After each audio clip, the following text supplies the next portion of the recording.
Savitri computer training centre में आपका स्वागत है। अवेलेबल है वो है कंसोलिडेट के रूप में। कंसोलिडेट का अर्थ है डेटा को मिलाकर देखना, जोड़कर देखना। इस कमांड का प्रयोग को समझने से पहले हम एक एग्जांपल समझ लेते हैं। देखिए, हमारे पास यहाँ एक कंपनी है, 2011 में उसने कुछ सेल किया है अलग अलग स्टेट्स में जाके, अलग अलग आइटम बेच के, जिसकी सेल अमाउंट ये है। इसी तरह से उसी कंपनी ने 2012 में भी कुछ सेल किया है जिसकी सेल अमाउंट ये है। मैं चाहता हूं कि 2011 और 2012 में कंपनी ने जितना भी सेल किया है वो मुझे एक अलग शीट पे अवेलेबल हो जाए डेटा, ताकि मुझे जानकारी मिल पाए कि उसने दोनों सालों में कितना सेल किया है। इसके लिए मैं सबसे पहले जिस जगह मुझे टोटल चाहिए वहां क्लिक करूंगा। कंसोलिडेट कमांड पे क्लिक कीजिए। इसके बाद यहाँ पे आपको वो रेफरेंस देने पड़ेंगे जो रेफरेंस आप चाहते हैं इस सेल में जुड़ के आए। सबसे ऊपर जो पहला पॉइंट आपके पास यहाँ ड्रॉप डाउन बॉक्स है वो है फंक्शन का। किस प्रकार का फंक्शन आप चाहते हैं। यहाँ काफ़ी सारे फंक्शन अवेलेबल हैं, सम, काउंट, एवरेज। क्योंकि मुझे जमा करना है इसलिए मैं सम का फंक्शन यहाँ ले रहा हूँ। रेफरेंस के लिए रेफरेंस बॉक्स पे क्लिक करें और 2011 की जो शीट है उसमें सेल वाला जो एरिया है उसे सिलेक्ट कर लें। इसे ऐड करना ज़रूरी है, इसलिए मैं इसे ऐड कर देता हूँ। क्योंकि मुझे अलग अलग रेफरेंस को ऐड करना है, इसलिए मैं यहाँ वो सारे रेफरेंस ऐड करता चला जाऊंगा। 2011 के बाद मैं चाहता हूँ 2012 का जो सेल है उसका रेफरेंस ऐड किया जाए, वो भी मैं सिलेक्ट कर लेता हूँ और इसको यहाँ ऐड कर लेता हूँ। अब जैसे ही मैं ओके का बटन दबाता हूँ, देखिए मेरे पास जो एग्रीगेट टोटल वाला बॉक्स था जहाँ शुरू में मैंने क्लिक किया था, वहाँ पे दोनों सालों का टोटल मेरे पास अवेलेबल हो गया है। 2011 और 2012 में कंपनी ने जो सेल किया है वो मुझे एक अलग जगह पे कंसोलिडेट रूप में मिल गया है। इस प्रकार से आप कंसोलिडेट का प्रयोग कर सकते हैं डेटा को कंबाइन करने के लिए, उसे मिलाकर देखने के लिए। डेटा टूल्स ग्रुप में नेक्स्ट जो कमांड अवेलेबल है वो है व्हाट इफ एनालिसिस। बहुत ही महत्वपूर्ण कमांड है एक्सेल की। इसके द्वारा आप ये जानकारी ले सकते हैं कि अगर किसी डेटा में कुछ बदलाव किया जाए या किसी फार्मूला में कुछ बदलाव किया जाए तो बाकी टेबल्स या बाकी डेटा पे वो किस प्रकार असर डालता है। व्हाट इफ एनालिसिस के मुख्यतः 3 टूल अवेलेबल होते हैं, सिनेरियो मैनेजर, गोल सीक और डेटा टेबल। सबसे पहले इसमें हम सिनेरियो मैनेजर की बात करते हैं। सिनेरियो मैनेजर को प्रयोग करने से पहले हम एक एग्जांपल को समझ लेते हैं ताकि हमें ज़्यादा क्लियर हो जाए कि किस प्रकार इसका प्रयोग किया जाएगा। हमारे पास यहाँ एक कंपनी की सैलरी दी गई है और एक कंपनी का बोनस दिया गया है। ये बोनस का जो प्रतिशत है वो हमने यहाँ अलग से स्टोर किया है, जो कि 2% के लगभग है। बोनस निकालने के लिए देखिए हमने यहाँ फार्मूला जो प्रयोग किया है, A2 सेल को E2 सेल से गुना कर दिया गया है। E2 सेल आपका बोनस वाला सेल है, जिससे कि आपका गुना होके वहां पे वैल्यू उपलब्ध हो जाती है। इस प्रकार से हमने A3, A4 और A5 सभी सेल्स को इस प्रकार से सेम कैलकुलेशन की है। अब ये कंपनी जो है ये मान लीजिए बोनस देना चाहती है 2%। एक और अल्टरनेटिव या एक और विकल्प के तौर पे ये देखना चाहती है कि अगर बोनस 5% दिया जाए तो कितना बोनस बनता है और उसे किस हिसाब से निश्चित किया जा सकता है। इसके लिए हम सिनेरियो मैनेजर का प्रयोग कर सकते हैं। यहाँ हमारे पास 2 अल्टरनेटिव है इस चीज को प्रयोग करने के भी। एक जैसे हमने बात की सिनेरियो मैनेजर, दूसरा मैं डायरेक्ट यहाँ भी चेंजेस कर सकता हूँ। जैसे कि मैं यहाँ 2% के बजाय 5% ले लेता हूँ तो उसका टोटल मुझे मिल जाएगा कि किस प्रकार से उसका अंतर पड़ा है। लेकिन इससे मुझे हर बार डेटा को चेंज करना पड़ेगा और मैं चाहता हूँ कि अलग अलग पॉसिबिलिटीज या अलग अलग संभावनाओं को देखूं कि मेरे पास कितना प्रतिशत बोनस दिया जा सकता है। इसके लिए सबसे अच्छा टूल है व्हाट इफ एनालिसिस में सिनेरियो मैनेजर। इसको प्रयोग करने से पहले सिनेरियो मैनेजर को क्लिक कीजिए।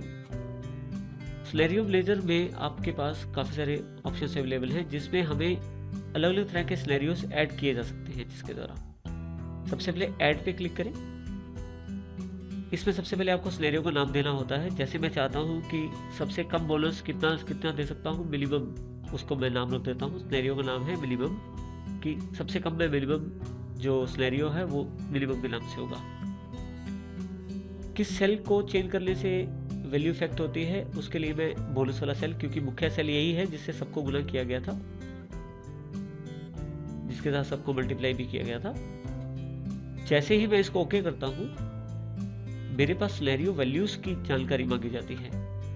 तो क्योंकि कम से कम मैं 2% कमीशन देना चाहता हूं, 2% बोनस देना चाहता हूं कम से कम, तो यहां मैं 2% के साथ ही ओके से कर देता हूं। इसी तरह से दूसरा सिनेरियो के लिए मैं फिर से ऐड करता हूं। अब की बार मैं चाहता हूं कि मैक्सिमम मैं 5% बोनस दे सकता हूं, तो उसके लिए सिनेरियो का नाम मैं मैक्स रख देता हूं।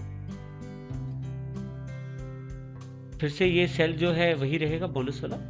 जैसे आप इसे ओके करते हैं, फिर से आपसे जानकारी मांगेगा कि कितनी वैल्यू मैक्सिमम प्रदान की जा सकती है बोनस के रूप में, तो मैं यहाँ 5% कर देता हूँ। जैसे ही इसे मैं ओके करता हूँ, मेरे पास मिनिमम और मैक्सिमम दोनों प्रकार के सिनेरियोस ऐड हो गए हैं। अब देखिए सिनेरियो मैनेजर का सबसे बड़ा फायदा क्या है, जैसे ही मिनिमम पे क्लिक करके शो करता हूँ, तो मुझे क्योंकि 2% मिनिमम था इसलिए 2% के हिसाब से वैल्यूज दिखाई गई हैं। जैसे ही मैक्सिमम पे क्लिक करके शो करता हूँ, यहाँ सारी वैल्यूज बदल जाती हैं, बोनस 5% हो जाता है और उसी के आधार पे बाकी बोनस वैल्यूज भी बदल जाती हैं। अब इसके लिए सिर्फ मुझे मिनिमम या मैक्सिमम को क्लिक करना है, मुझे किसी डेटा को चेंज नहीं करना। इसी प्रकार से फिर से मिनिमम चेक करने के लिए मैं शो कर सकता हूँ, दोबारा ये मुझे छोटी वैल्यूज या मिनिमम बोनस है वो दिखा देगा। इस प्रकार से मैं सिनेरियो मैनेजर का प्रयोग कर सकता हूँ अलग अलग प्रकार के सिनेरियोज बनाने के लिए, अलग अलग प्रकार के विकल्प खोजने के लिए। मैं चाहूँ तो दूसरे विकल्प को या दूसरे सिनेरियो जो पहले बनाए गए हैं उन्हें डिलीट भी कर सकता हूँ। अगर आप कुछ बदलाव चाहते हैं उसमें, तो एडिट करके आप परसेंटेज या जो भी आप चीज़ें बदलना चाहते हैं वो बदल भी सकते हैं। जैसे मिनिमम मैं चाहता हूँ यहाँ कम से कम 3% रहे। जैसे ही ओके करता हूँ, अब मिनिमम 3%, जैसे मैं शो पे क्लिक करूंगा मेरे पास 3% के हिसाब से जानकारी उपलब्ध हो जाएगी। मैक्सिमम में फिर से, क्योंकि मैंने कोई बदलाव नहीं किया था, उसमें 5% ही जानकारी है। मैं मिनिमम को एडिट करके फिर से इसको 2% पे कर देता हूं। इस प्रकार से आप इसका प्रयोग कर सकते हैं। सिनेरियो मैनेजर में जो मुख्य बात यह है कि आप इस प्रकार न केवल एक शीट बल्कि अलग अलग शीट्स का डेटा भी मर्ज कर सकते हैं, जिससे आप उन सिनेरियोज को भी ध्यान में ला सकते हैं जो अलग शीट पे उपलब्ध हैं। जैसे मेरे पास यहाँ ये जो शीट है ये 2011 के सिनेरियोज की जानकारी दे रही है। इसी तरह से मेरे पास एक और शीट है जिसमें 2012 सिनेरियोज की जानकारी मिली है। इसमें भी मैंने 2 सिनेरियोज पहले से बना के रखे हुए हैं। हम पहले इसकी जानकारी ले लेते हैं। सिनेरियो मैनेजर पे जाएं, मिनिमम पे क्लिक करें, इसमें शो कर देगा मिनिमम, इसमें 3% है, और मैक्सिमम बोनस जो है वो शो कर दे वो 8% है। पहले वाली शीट में 2 और 5 था, इसमें 3 और 8 मेरे पास बोनस के रूप में उपलब्ध है। अब मैं ये चाहता हूं कि इन दोनों सिनेरियोज को इकट्ठा कर दिया जाए। 2011 और 2012 के दोनों के जो सिनेरियोज हैं तो उनको इकट्ठा देखना चाहता हूं।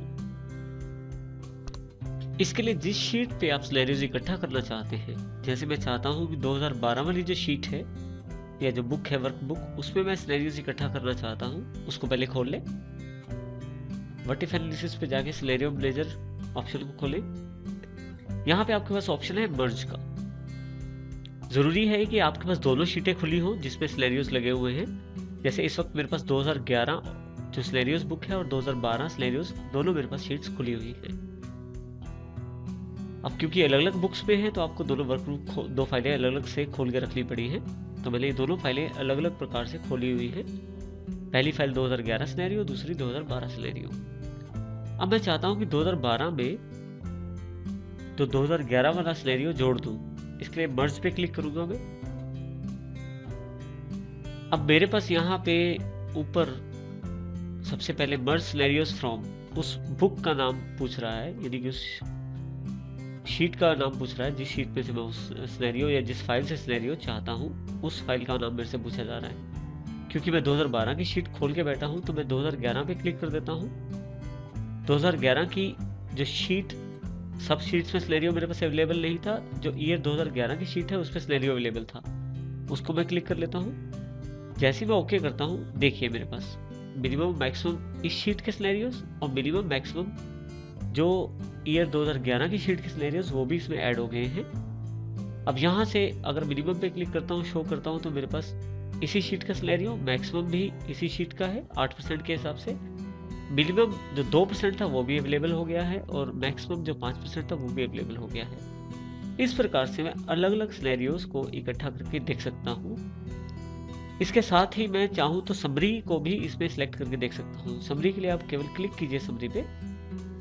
सिनेरियो समरी पाइवट टेबल में चाहते हैं, पाइवट टेबल रिपोर्ट में, या सामान्य सिनेरियो समरी चाहते हैं, रिपोर्ट टाइप क्लिक कीजिए और इसे ओके कर दीजिए। जैसे आप ओके करेंगे, देखिए यहाँ पे मेरे पास हर तरह के सिनेरियोस 5% के हिसाब से, मिनिमम 3% के हिसाब से, मैक्सिमम 8% के हिसाब से, और 2% के हिसाब से, और जो मेरे पास 5% के हिसाब से सभी सिनेरियोस अवेलेबल हो गए हैं। मैं इसमें आसानी से देख सकता हूँ कि मेरे पास किस प्रकार का बोनस प्रदान करना है। इस तरह से, क्योंकि इसने सिनेरियो शीट ही अलग बना दी है सिनेरियो समरी के नाम से, इस प्रकार से मैं आसानी से अपनी जानकारी प्राप्त कर सकता हूँ। इस तरह से हम सिनेरियोस का प्रयोग कर सकते हैं व्हाट इफ एनालिसिस टूल्स के द्वारा।